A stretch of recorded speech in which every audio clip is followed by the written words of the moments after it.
On February 25, 2026, Zimbabwe drew a line through one of the quietest parts of the battery supply chain.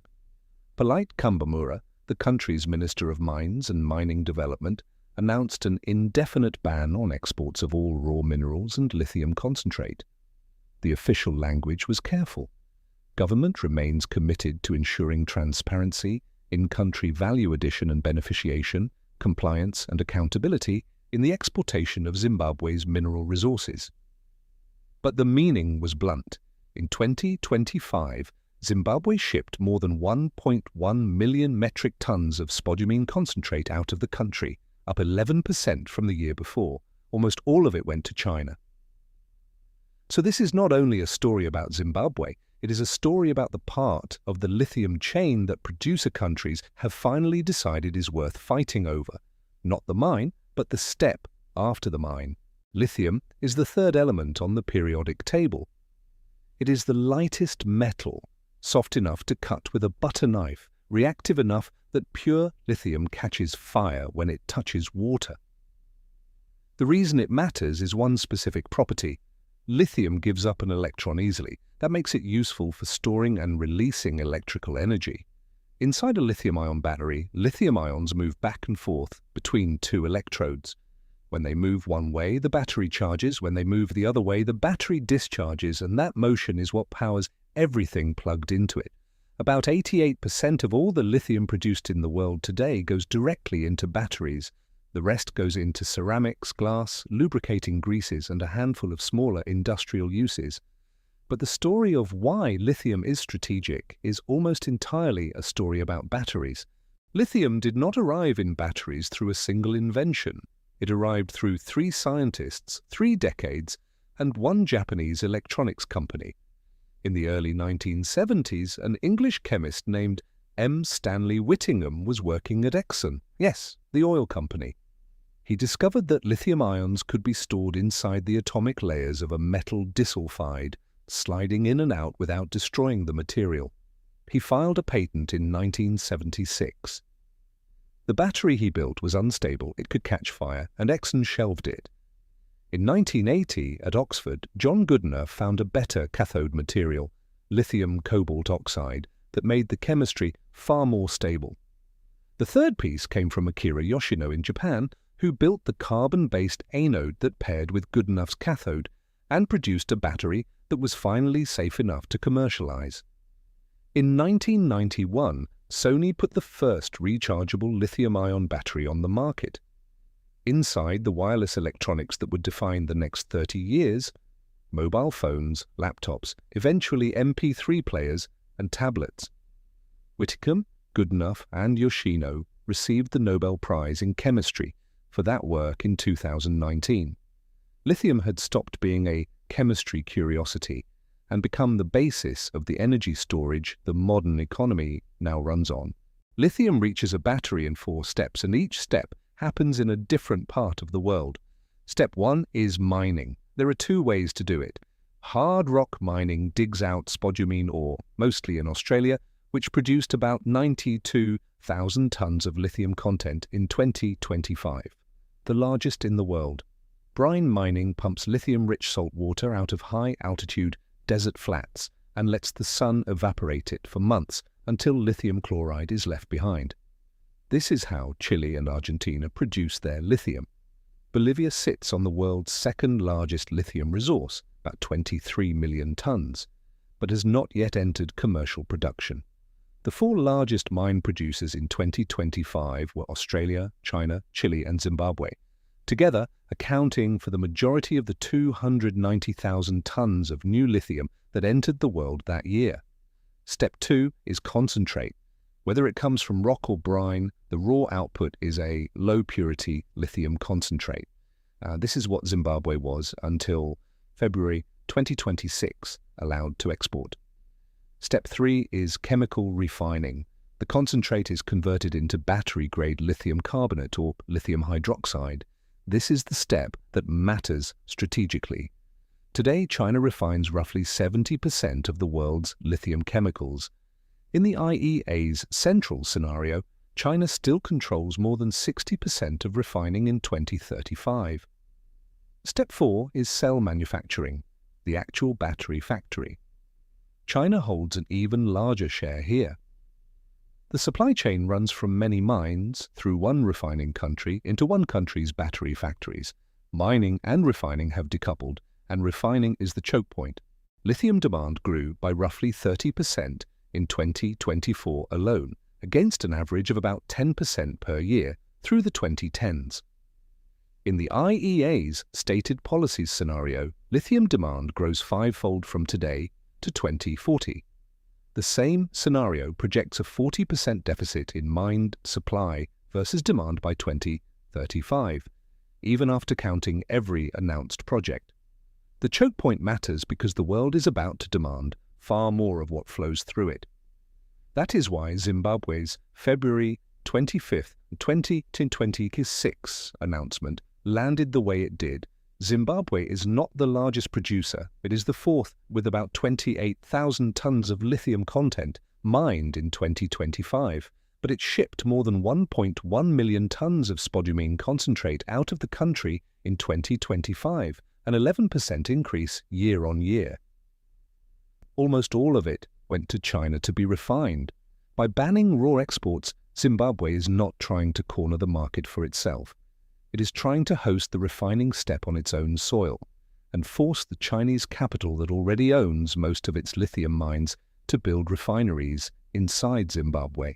The debate around lithium splits into two questions. The first is about geography. Should the refining step happen close to the mine, close to the battery factory, or in the country that already has the chemistry and the capital, which today means China? Resource producer countries are increasingly answering close to the mine. Chinese mining companies caught between two sovereigns now have a choice.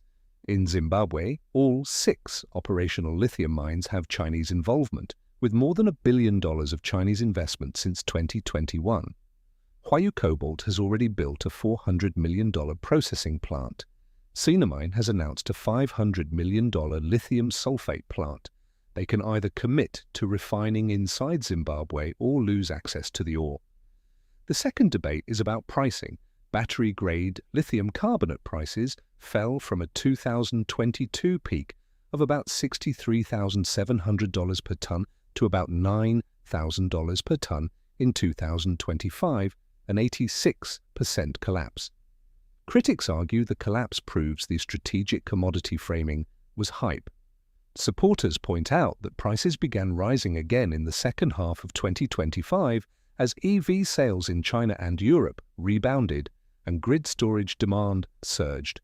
The market keeps oscillating between glut and panic, and neither narrative fully describes the underlying structural picture. The strongest argument against lithium being strategic does not come from price skeptics, it comes from chemistry. Nicola de Blasio, writing for the Belfer Center at Harvard's Kennedy School in 2024, makes the case for sodium-ion batteries as a credible alternative. Sodium is roughly 1,200 times more abundant than lithium. Sodium-ion batteries can use electrodes built from iron and manganese instead of cobalt and nickel, which could make them as much as a third cheaper than equivalent lithium-ion cells. If sodium-ion captures even 20 to 30% of the global battery market by 2035, lithium's choke point loses much of its leverage. China's refining dominance matters less when there is a parallel chemistry to invest in, but the argument has a known limit. Sodium is about 3 times heavier than lithium. A sodium-ion battery storing the same energy is materially heavier and physically larger. That matters specifically for long-range electric vehicles, where every kilogram of battery mass cuts into driving range. The realistic outcome is segmentation. Sodium-ion takes grid storage and short-range city EVs, while lithium-ion holds the rest. The choke point narrows, it does not vanish. The lazy version of the lithium story is that it matters because the world is running out of it. That version does not hold up for long. Lithium is not some mythical metal hiding in one mountain range. Reserves are large, production is rising, and the price crash after 2022 showed how quickly a shortage story can turn into an oversupply story once mines, investors, and governments all move at the same time. The strategic part is not the rock, it is the conversion. Lithium can be dug out of Australia, pumped from brines in Chile and Argentina, mined in Zimbabwe, or produced inside China itself. But turning that material into battery-grade chemicals is still heavily concentrated in China. That is where the leverage sits. Zimbabwe's export ban matters because it shows a producer country reading the map correctly. It does not want to stay as a place where ore leaves and value arrives somewhere else. It wants the processing step at home, even if the money, equipment, and know-how still come largely from Chinese firms. Sodium-ion batteries complicate the picture, and fairly so. They could take pressure off lithium in grid storage and cheaper vehicles, but they probably do not erase lithium's role in long-range EVs and high-performance batteries.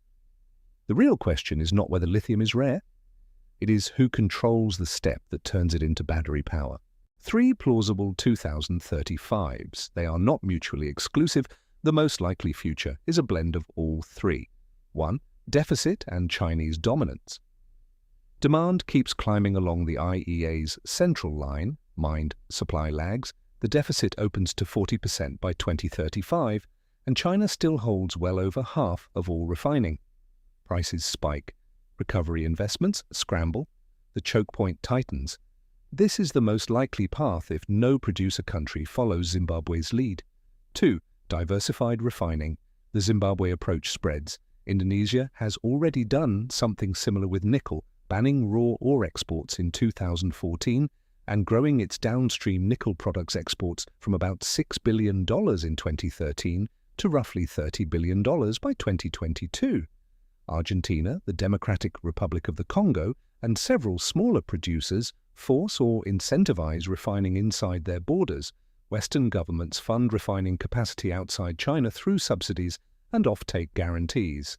Refining is no longer one country.